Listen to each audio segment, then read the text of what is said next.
don't want to think that a drug could affect someone's behavior in that way, but it does. It happens all the time. Suicide is just one in a long list of possible side effects of the medications that the doctors will seldom link to the medication, but instead blame it on the patient. What's the cause of death going to be written?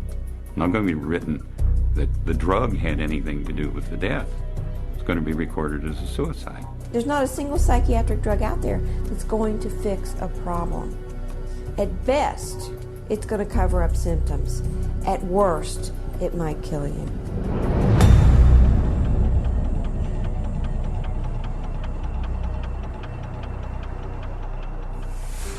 She went to get the laundry, his laundry, which hangs from a hook in Matt's closet. And instead of finding the laundry, she found her son. By the time he died, he was really mutilating himself. He carved hate into his thigh. He had gone into his closet that night, tied a rope around his closet rod, put it around his neck, shut the light off, knelt down. I ran back to him and I touched his back and I says, "No, honey, he's cold, he's gone."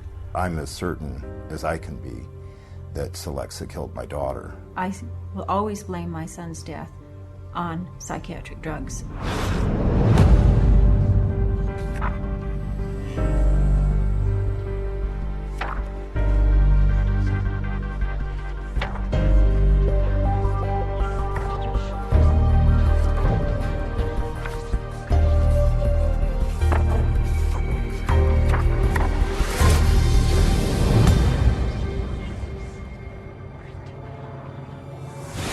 There are numerous reports of significant violent acts, not just suicide, but significant violent acts of murder-suicides in patients who were being prescribed antidepressants for relatively minor conditions, and they then just snapped. The drugs that are used are known worldwide to increase suicidality and increase homicidal violence. Might there be a link between the school shootings or the extremely violent shootings that have occurred in the U.S.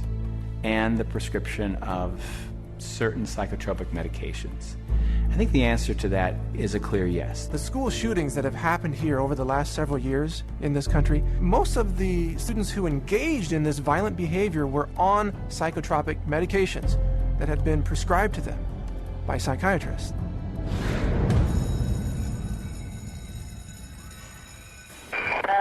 Where's your emergency?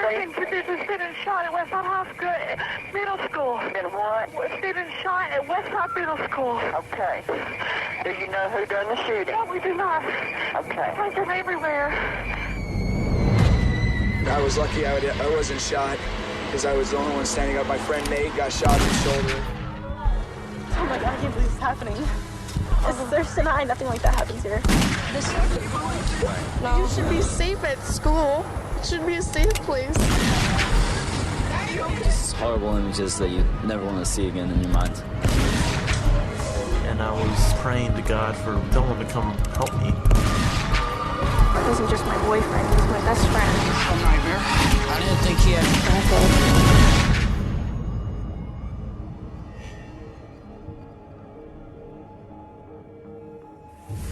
Whenever a school shooter is taking a drug, it is, you know, the press don't get the information. If they ask about it, they're told this is private information. So the public is kept in the dark about the drugging of these kids that leads to this violence. You have to ask yourself, how much help can these drugs be to somebody if they start experiencing these side effects of extreme anxiety, a desire to kill themselves, desire to kill others? What kind of help is that for the person? Did you see these kinds of incidences in the 1960s or pre-1960? Was anybody shooting up their classrooms? There were guns. We didn't have as many gun control laws then as we do now. No, we didn't. So what's different? The psychotropic drugs, that's what's different.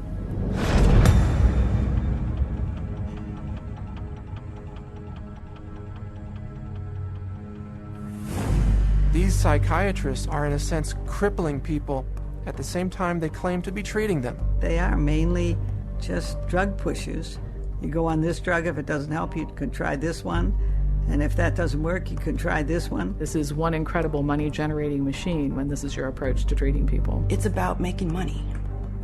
It's not about getting people better or helping people in a service industry or helping people feel well. More than anything else, even more horrific than all the lives lost as a result of this callous profit-seeking, is the notion that our country is being destroyed. What we see in the homicides and the suicides is only the tip of the iceberg compared to exactly what's happening to people out there. How many deaths have to occur before the public wakes up? Wake up.